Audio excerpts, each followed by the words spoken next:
Folks, you know I love wrestling, all things wrestling. So who do we have on the show next? How about Darby Allin, one half of the AEW Tag Team Champions of the World? Darby, thank you so much for jumping on. Yo, what up, guys? I love everything about you. I think you are phenomenal talent. I think you are an up-and-coming star, if not already a star, but I think you are one of the best. But can you just talk about so far your journey through the wrestling? I mean, I remember you were in Lucha Underground. I was never in Lucha Underground. No? Oh, no. I don't know why. You're fired. No, I am. Lucha Libre AAA. Sorry, sorry. I did one show Yes. in AAA, and that story is insane. I want to know about that. That story is insane. Yeah. I left my passport in Seattle, and I was supposed to fly out of Atlanta, and I didn't have my passport, but I had the passport card, which is only good for land travel. So I was like, oh man, I can't miss the show. So I just got in a car and started driving from Atlanta to Monterey, where it's like an 18-hour drive. So I have like probably 24 hours to get there. So I'm driving, and then I go to the border, and then they're like, yo, your car tabs are expired. You can't come in. I was like, dude, I need to make this show. And at that rate, I was driving for like 16 hours. Yeah. And I was like, dude, I need to make this show. I need to make it. And then they're like, well, we can't let you in with those car tabs being expired. So I was like, all right, well, there's a bus on the other side of the border that will take you to Monterey. So I told them, can I just take my car and park it there and then just get on the bus? And they're like, sure. So the moment I get into the country, it's like, I am not going to leave my car. I just started driving. Yeah. So I started driving, and then I didn't know in the middle of the desert there's a stop, like with the border patrol. Yeah. So they're like, where's your credentials? And I'm like, I pull out the flyer for the Lucha Libre show, and I was on, and I was like, yo, that's me. And they're like, where's your actual credentials to be here? And then he looked around, he's like, look. He looks around, there's a little camera there. He's like, give me $50 and I'll let you go.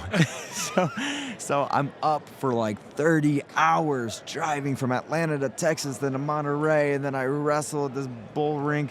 It was insane. And that's my story. That's the only time I wrestled in AAA. That is an amazing story. That's a crazy story. Yeah. And I bet you have many others like that. Yeah. But the face paint, what came about wanting to do the face paint? So the face paint, to me, I've always loved like expressing yourself and stuff like that. But the big reason I wanted to paint my face is because like when I was 5 years old, my uncle was drunk driving, and I was in the car with him, and he died in a crash with me in there. And so representing like 50% of me was like dead, like my trust like for people and everything. So I just wanted to incorporate that because I got a tattoo on my chest. Nothing's over till you're underground. So keep living your life until you're dead. So, and hopefully I don't die in Mount Everest in a few months. But that's. You're gonna climb Mount Everest? Yeah, in April. With the face paint? No. Okay. Maybe it takes 2 months to climb it, so I'm pretty sure that face Wow. paint would be kind of hard to keep on. No, you're one. So what came about that? the Mount Everest, Yeah. it's just wanting to push myself to the absolute limit and do something that no wrestler has done before, because sometimes I feel like we're in a small bubble, in wrestling. So I think like, wow, what's something? I'm like, no one's ever climbed Everest. No one's gone to space. So next year it'd be nice to go to space. So there's just like a lot of things, and just the challenge. It's so insane, and I love being like that close to death.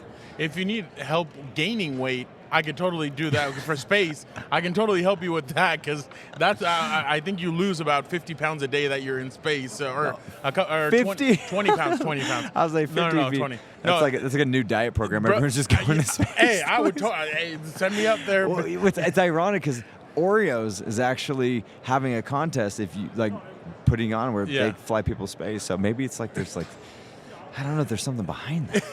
It's crazy. Let me ask you, and going back to what happened with your uncle and everything, I noticed that you are drug-free, alcohol-free, you're straight edge. and I actually happen to be straight edge as well. So can you talk a little bit about that? Yeah, that's the thing is like everybody sees me do this crazy stuff in the ring. Like he's got to be on pain pills. I'm like, I will take a drug test anywhere, anytime, any place, because I just through my own physical recovery regimen that I have, I like feel amazing. People are like, "Yo, how do you feel?" Like, dude, I feel wonderful. And we're like, How's that possible? DDP's like, you got to be tested in a lab, and I was like, dude, all right, well, you set it up, and I'll do it. But the thing, that's the thing is, it's like proving myself. If I ask for the pain, I got to deal with the pain. I don't want to run away from it. So, you are right now tag teaming with a guy that I think we all watched as a kid. He's still there, Sting. He's still performing. I saw him jump off of a ledge the other day. Just what has it been like to learn from somebody like Sting? So the biggest thing I've taken away from my time with Sting is just staying humble and grounded outside the ring, because he's done everything there is to do. He could have the biggest ego, but he is the most humble, relaxed guy. And when I said, when I get older, I want to be like that. You know, because you get around some of these wrestlers and some, become so egotistical, they lose track of who they are. He's so level-headed. It's amazing to see. And I just love being around that energy. Are you going to do a signature cry when you reach the Mount Everest? I might. I definitely want to plant an AEW flag up on the top of Mount Everest, Wow. but I don't know if I'll be able to go, ow! Because I feel like I probably won't even be able to breathe at that point. Or an avalanche. You could cause an avalanche with Yeah, that kind that's it. Like, shut up, Darby! You're gonna kill us all. Just can you talk about working at AEW and just kind of the way you've grown in the last few years as a competitor? Yeah, so working at AEW. So look, when AEW first started, I was there from the ground level, and I heard this word, creative freedom, and I thought, oh. Because my whole life I was trying to be told what to do. And I said to myself, when I start professional wrestling, I'm going to make it as Darby or I'm going to fail as Darby, but I ain't changing a single thing for anybody. So the fact that I've been able to get this far in AEW, staying true to myself, that means everything. And then they give me so much freedom inside the ring and outside the ring. So like I can't speak high enough about my time in AEW. It's amazing. So we're here at Radio Row. Has anybody kind of been like weirded out by the face? I mean, because some people don't watch, but I mean, I know who Darby Allin is, but did anybody say anything about the face paint or anything? There's a couple of looks, but then they see me walking around with this. So like, what is this guy? Because I don't look like your conventional athlete.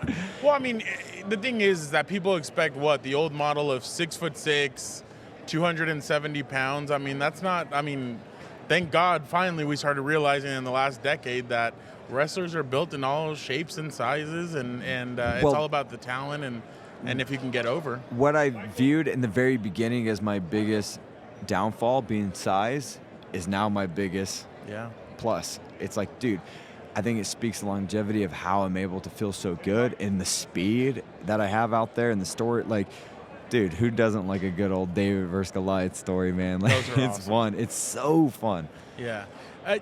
So obviously I think you skateboard. I saw that you skateboard. Dude, I as well. skateboard.